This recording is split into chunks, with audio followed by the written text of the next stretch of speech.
All right. Hello, everybody. Happy Sunday, wherever you are. Good morning, good afternoon, good evening. I had to remove the bumper music. I made it a couple months back, and now I'm getting hit with copyright on it. Lessons learned.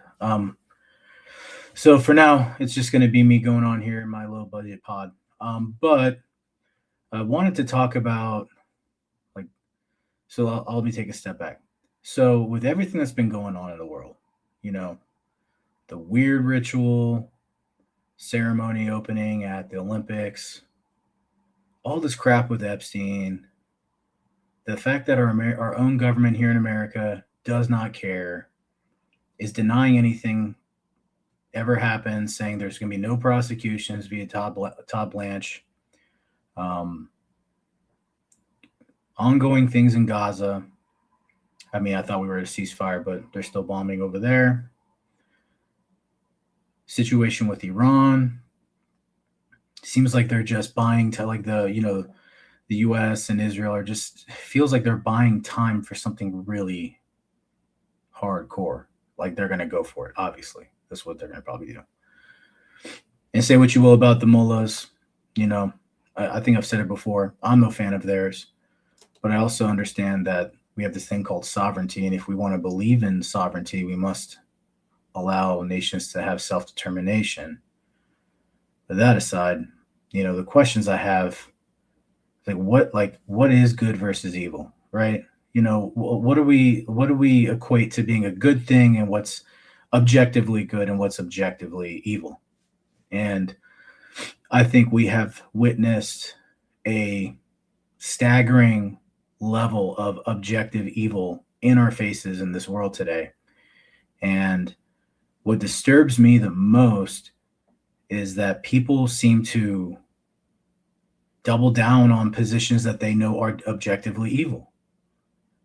Like when you have slob Randy Fine making the statements he's made about, washing the streets in blood. I mean, that is an objectively evil thing to say.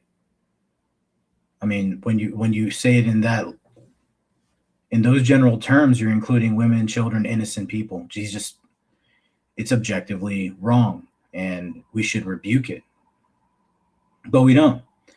And we have a lot of people here in America who I feel have basically corralled themselves into these small little camps on the left and the right, where you have people that are MAGA that are quadrupling down on positions that I feel like are objectively evil. You have people on the far left when it comes to certain topics on change operations on children, people under the age of 18, and pushing that and amplifying that again. That rhetoric is kind of back to the fore. I personally find that to be objectively evil. And so we live in a world where we're divided. We all know that. That's true.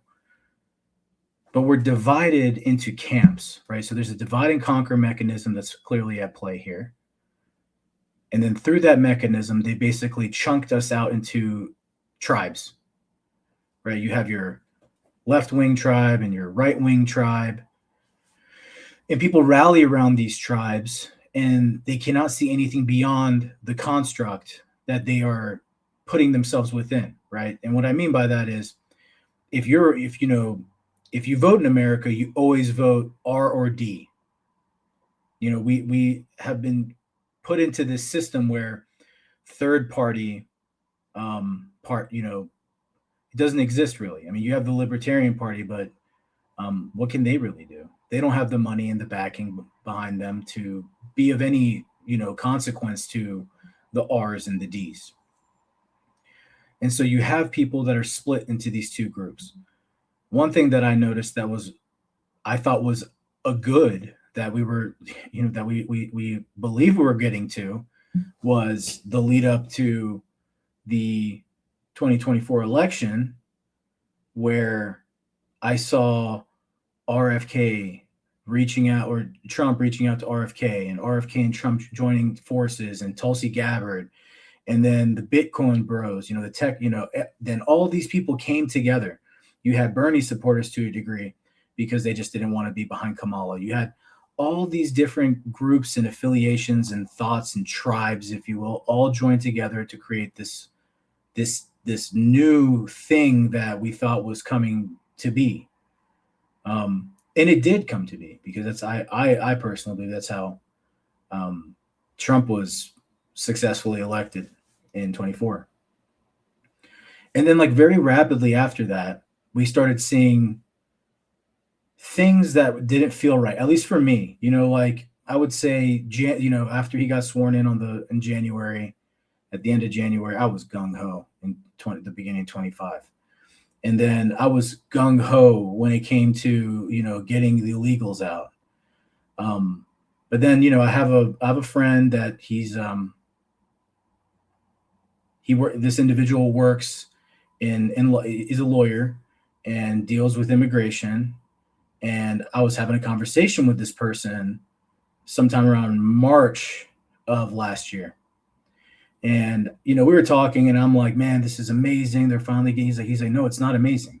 And this is, by the way, this person is also, I would say, an R in life, not a Dem. He's a Republican.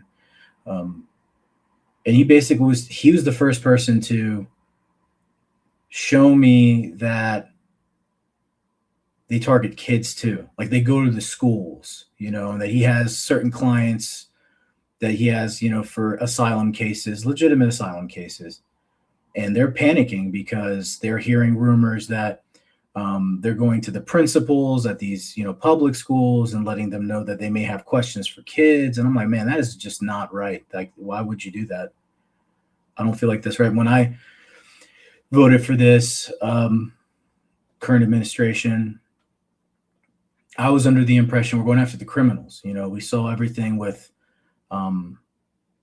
forgive me for not remembering all their names, but, the various women and children and girls that they showed through the 24 campaign that were victims of SA and R and murder. And I was infuriated by that, because I'm like, who the hell are these people coming in this country and doing these things?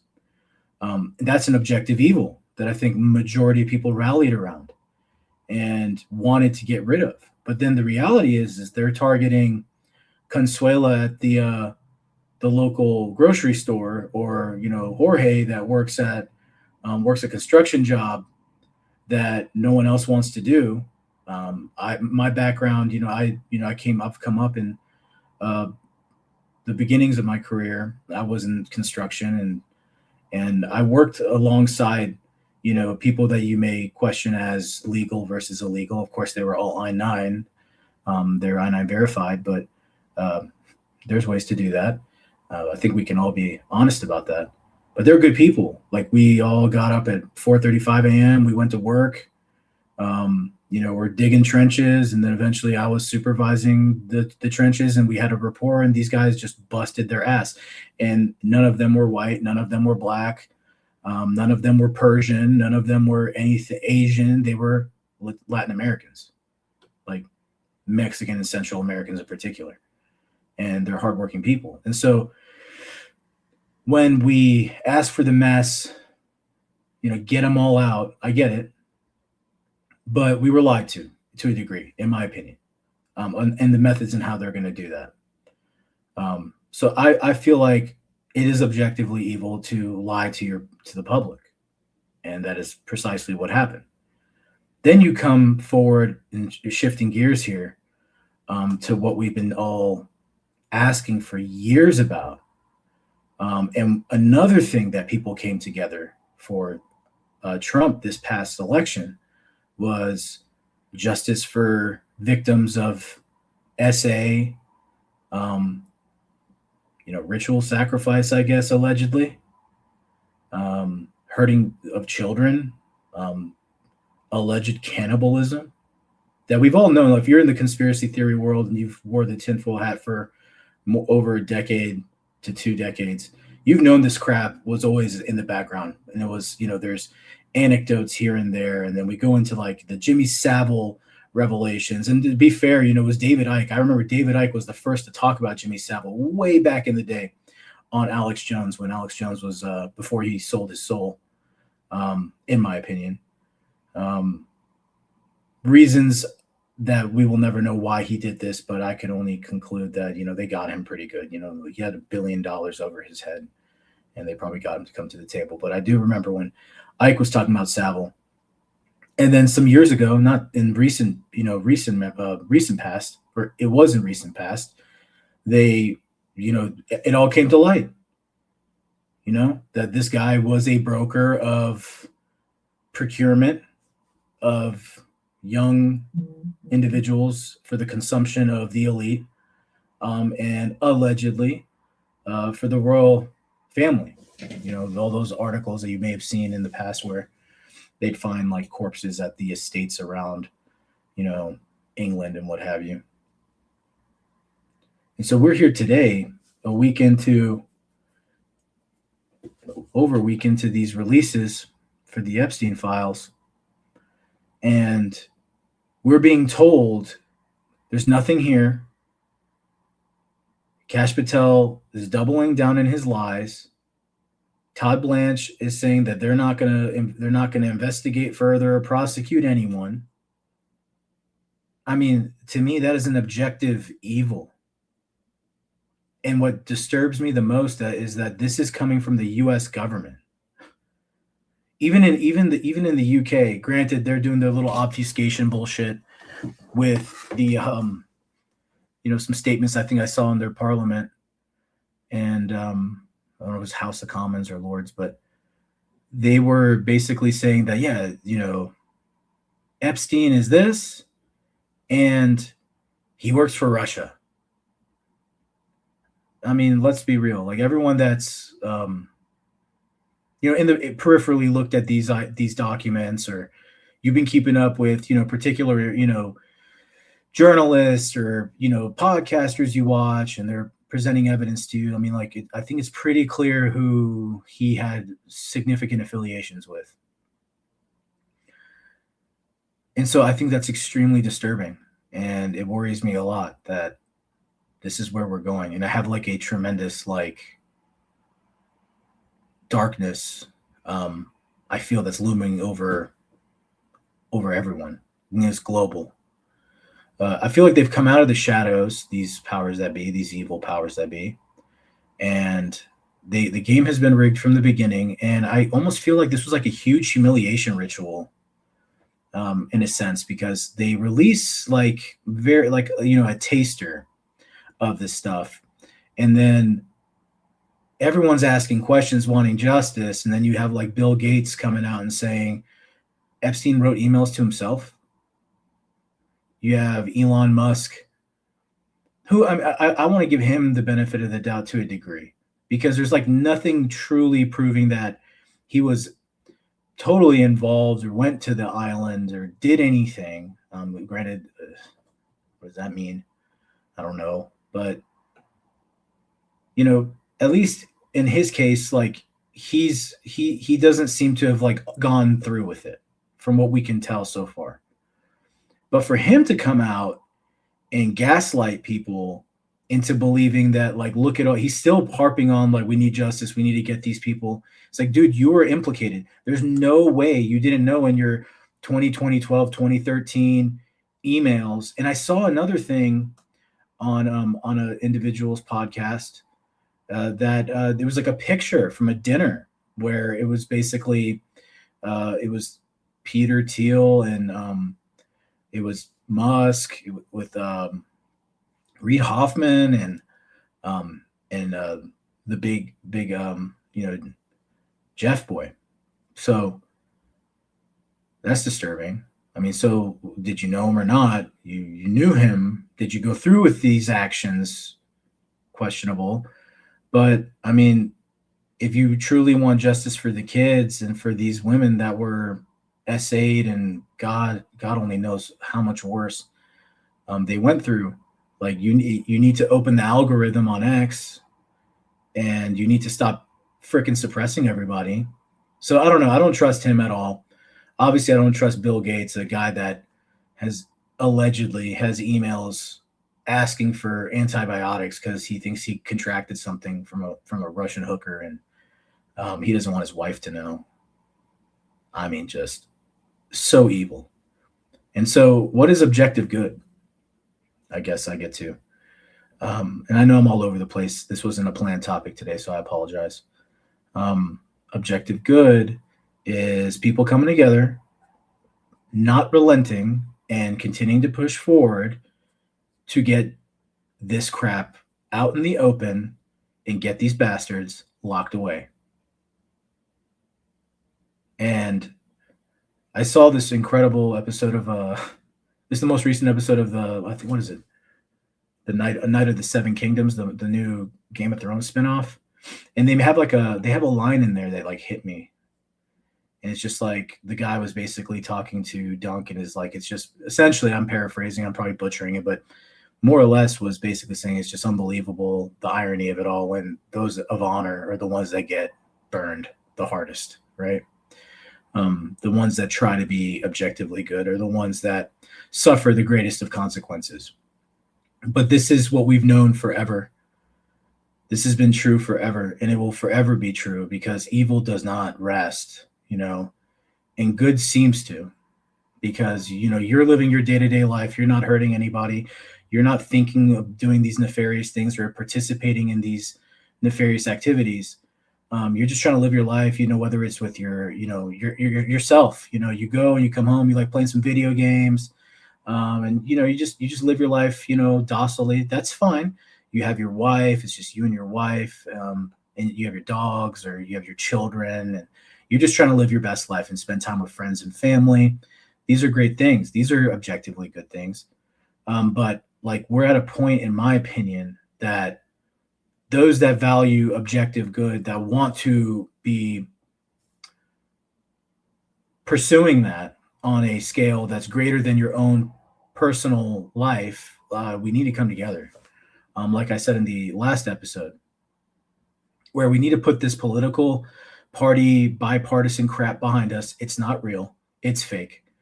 Yes, there are true ideologies that are left and right that we may agree and disagree on, and that will always be true, because we're all wired a little differently. We all have different social upbringings, whether it's socioeconomic status, or it's the location in the country or the nation you're from, or the religious practices you follow, or the lack thereof religion that is in your life.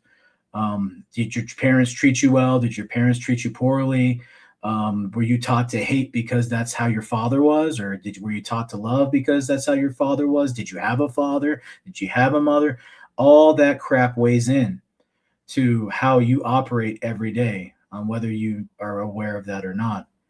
But one thing is true, is that we all have commonality for the most part. Those that believe in an objective good, I think we have commonality where we do not want to see any more children being hurt. We don't want to see, these bullshit wars that they're trying to push us into, like with Iran. Bullshit wars that war, they call it, in Gaza, fucking war against a militia group with AKs. It's just absolutely sick and disgusting, and it needs to come to an end. And the only way we can bring it to that ultimate conclusion, and I've noticed this, is as people wake up and push back, these motherfuckers, they get scared, and then they don't know what to do. And honestly, it does. I do have a level of fear of like what they will ultimately do. I mean, if you've little tinfoil hat thing, if you go back and look at the Georgia Guidance Stones for perpetual harmony, you need to bring the human population down to 500 million. And now there's these like rumors of like a new pandemic, and like, I don't know, man. It's always there. It's always going to be there. It's there to put you in fear. And if you live in fear, you will go nowhere. Or you'll end up in a place you don't want to be. And so I say all this to say, we live in a world that is, I feel like, evil has conquered the planet. But just like a nation that has been conquered, it does not mean that those in that conquered nation cease to exist entirely. Not always in history. You have some situations like the Mongol hordes who they did some serious damage to, everything into Eurasia. But those people persisted, and they exist today. And many of them don't even know about what happened 800 years ago. So, or have it in their, when I say they don't know about it, I mean like in the, they don't learn about it in history. They don't view it as a part of like, identity, right? Cultural identity, historical identity. They don't view it in that way. And so put all that shit aside and look at what's in front of you, right? And what's in front of you is a iron fist that's spiked, wrapped around your neck, and it is clenching you, and it's clenching harder and harder and harder every single day that we stand by idly and do nothing or say nothing. And I'm not saying anything of like any physical action. You need to be vocal about the things that are happening in this world. Evil is rampant. It's not going away. It never will go away, in my opinion. It'll always be here. There'll always be another person to pursue it or push it. Because self-interest is a serious problem, and it's endemic to human nature. If we don't check ourselves, which takes more effort than not. So that's all I got for today. I know, real random, weird, kind of all over the place kind of episode. But I would really like to get some of y'all's feedback. If anyone that watches this, you could drop a comment. Let me know if there's anything in particular you want to talk about. I'm open to doing lives as well. I'm still trying to get my feet under me on this. Try to find my, the identity of what might not be for you will be. And I've been told the name is kind of off-putting, but that's the whole point of the name is we're going to talk about topics that might disturb you, topics that you might not have interest in. Like I'm not opposed to having some episodes just talking about video games, films. It's an open forum show. If anyone has any feedback, I'd appreciate it. Please do like, subscribe, comment on the YouTube. Please follow me on X and on Upscrolled. On X, it's MNFBYD pod. It's MNBFY pod on X, and might not be for you on Upscrolled. And then I'm going to be working on eventually, we get a little more size here. I'll start doing on Rumble, unless I get some requests to start, uploading to Rumble. I could do that as well. I hope everyone enjoys this. Look forward to some feedback and comments on it. And hope everyone has a great rest of your Sunday. And who gives a flying fuck about Super Bowl? Yeah. So cheers, and have a great day.